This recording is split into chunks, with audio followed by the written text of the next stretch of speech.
காலையிலேயே பார்வதியும் வாட்டர்மெலன் அண்ணாவும் பேசிகிட்டு இருக்காங்க. ஸோ அவங்க பேசுகிறத தான் நான் சொல்கிறேன். நான் வந்து பார்வதி பண்ணுறத சொல்கிறேன் அப்படின்னு சொல்கிறாங்க. அவங்க என்ன பேசியிருக்காங்களோ அதை தான் நான் சொல்கிறேன். அவங்க ஃபஸ்ட்டு வந்து சொல்லிட்டு இருக்காங்க, அந்த நாமினேஷன் பற்றிலாம் பேசிட்டு இருக்காங்க. ஓப்பன் நாமினேஷன் வச்சுருக்கும்போது எல்லாருமே என்னை போட்டுட்டாங்க, எனக்கு 13 ஓட்டு, உனக்கு 11 ஓட்டுன்னு. அதெல்லாம் ஆக்சுவலாக கரெக்டு தான். ஓப்பன் நாமினேஷன் வச்சுருக்கும்போது எல்லாரையுமே சேர்த்து தான் போடணும். மேக்ஸிமம் நம்பர் ஆஃப் பீப்புளை வந்து உள்ளே இழுத்து விடணும். பட் இவங்க வந்து எல்லாருமே பார்வதி அண்ட் திவாகரையே போட்டுட்டாங்க. ஸோ அதை பற்றி பேசிகிட்டு இருக்காங்க. அதை தான் சாரும் பேசினார் அப்படின்னு சொல்லி அதை பற்றி டிஸ்கஸ் பண்ணுறாங்க. நல்ல வேளை பிக் பாஸ் வந்து முதல்லலாம் 3 ஓட்டு கன்சிடர் பண்ணாங்க, அப்புறம் 2 ஓட்டு கன்சிடர் பண்ணாங்க. லாஸ்ட் வீக் வந்து ஒரு ஆளையும் சேர்த்து போட்டு உள்ளே இழுத்துட்டாங்க அப்படின்னு சொல்லிட்டு சொல்கிறாங்க. சொல்லி முடிச்சதுக்கப்புறமா என்ன சொல்கிறாங்கன்னா, கனி வந்து நாமினேஷன் வராமல் நல்லா அப்படியே எஸ்கேப் ஆகிட்டே இருக்காங்க. அவங்க வந்துட்டு நல்ல சாப்பாடு கொடுத்து எல்லோரையும் ஏமாத்துறாங்க, அப்படியே டீ கொடுத்து இது பண்ணுறது. நானும் எப்படியாச்சும் நாமினேஷனில் உள்ளே இழுத்து விட்டுறலான்னு ஃபஸ்ட் வீக்லாம் பண்ணேன், ரீசன்லாம் சொன்னேன். ஆனால் அதுக்கப்புறம் பார்த்திங்கன்னா ஃபுல்லாக நாமினேஷனில் எஸ்கேப் ஆகிட்டாங்க. அதான் எப்போ சான்ஸ் கிடச்சாலும் நான் வச்சு போட்டு விட்ருவேன். நாமினேஷன் எஸ்கேப் ஆகிட்டாங்க நான் சொல்லிடுவேன். ரொம்ப பார்க்குறதுக்கு தான் ரொம்ப ஸ்வீட்டான கனி மாதிரி இருக்காங்க, பட் ரொம்ப விஷமமான ஆள். ஃபஸ்ட் டேயே நான் கண்டுபிடிச்சிட்டேன், செம்ம கன்னிங் அப்படின்னு. எல்லாத்தையுமே மைண்டில் போட்டு ப்ராசஸ் பண்ணி அதுக்கப்புறம் தான் பண்ணுவாங்க அப்படின்னு சொல்லிட்டு பார்வதி வந்து சொல்கிறாங்க. ஸோ ஓகே, இவங்க வந்து ரெஜிஸ்டர் பண்ணுறாங்க இன்னொரு கண்டஸ்டன்ட் பற்றி.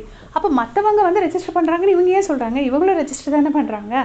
ஸோ அதை வந்து சொல்கிறாங்க. சொல்லிவிட்டு அதுக்கப்புறமா வந்துட்டு ரம்யாவை பற்றி பேசுகிறாங்க. ரம்யா பற்றி பேசும்போது வாட்டர்மெலன் சார் சொல்கிறாரு, கனியாச்சும் உண்மையிலே பாரபட்சம் இல்லாமல் எல்லாத்துக்கும் சாப்பாடு கொடுக்கும். இது வந்து அப்படியே குட்டி கனி மாதிரி மாற ட்ரை பண்ணுது.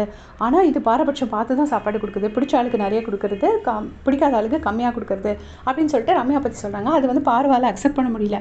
ஐயோ, கனி எல்லாத்துக்கும் ஈக்குவலாக சாப்பாடு கொடுப்போன்னு இப்படி சொல்கிறாரேன்னு சொல்லிட்டு பார்வதிக்கு அப்படியே வயிற்றில் புளியை கரைக்குது.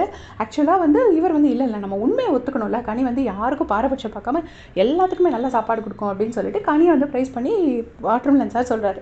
அதுக்கப்புறம் அமித்தை பார்த்தியானே, அது அப்படி யாருக்கிட்டையுமே ஒட்டாமல் ஒரு மாதிரி போகிறான் அப்படின்னோடனே வாட்டர்மெலன் சொல்கிறாரு, ஆமாம் ரொம்ப கன்னிங் அப்படின்னு. உடனே இவங்களும் ஆமாம் அப்படின்னு சொல்கிறாங்க. அதுக்கப்புறமா வந்துட்டு வியானா அந்த பக்கமாக போகிறாங்க. வியானா அந்த பக்கமாக போனோடனே வியானாவை இவர் கூப்பிட்றோன்னே, என்ன விட்டுனே, நம்ம 2 பேரும் பேசிகிட்டு இருக்கும்போது நீ இப்படி கூப்பிடாதனே, இந்த டிஸ்கஷன்லாம் நம்மளோட வச்சுக்கணும், அதுவும் நல்ல கிளவராக தான் ப்ளே பண்ணிகிட்ருக்கு, நான் தானே உண்மையாக இருப்பேன், எனக்கு நீ தானே உண்மையாக இருப்பேன், எல்லாரையும் நீ சேர்க்காத அப்படின்னு சொல்லி பார்வதி வந்து சொல்கிறாங்க.